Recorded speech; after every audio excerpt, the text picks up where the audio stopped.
Buonasera e ben ritrovati con l'informazione flash di New Sicilia e i principali titoli del pomeriggio. Il presidente dell'Ars Gaetano Galvagno è intervenuto durante la cerimonia del ventaglio a Palazzo dei Normanni, non si è sottratto alle domande dei giornalisti sull'inchiesta che lo vede coinvolto. Galvagno ha ribadito di non voler lasciare il suo incarico poiché non ha ancora ricevuto né un avviso di conclusione delle indagini né una richiesta di rinvio a giudizio.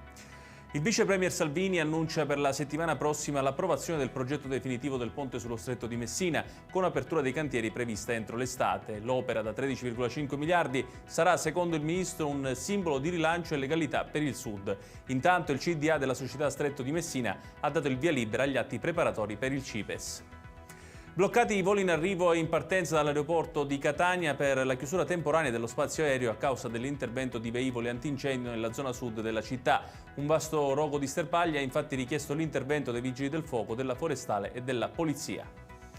Il centro di cardiochirurgia pediatrica dell'ospedale San Vincenzo di Taormina, in convenzione con il Bambin Gesù di Roma, resterà operativo fino al 31 dicembre. La proroga è arrivata dopo un incontro a Roma tra la Regione, i Ministeri della Salute e dell'Economia.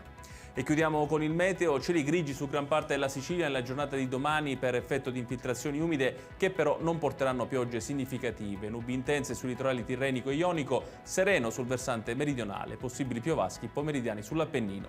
Ed è tutto per questa edizione, tutti i dettagli su queste notizie li trovate come sempre sul nostro sito www.newsicilia.it. Grazie per averci seguito e buon proseguimento di serata.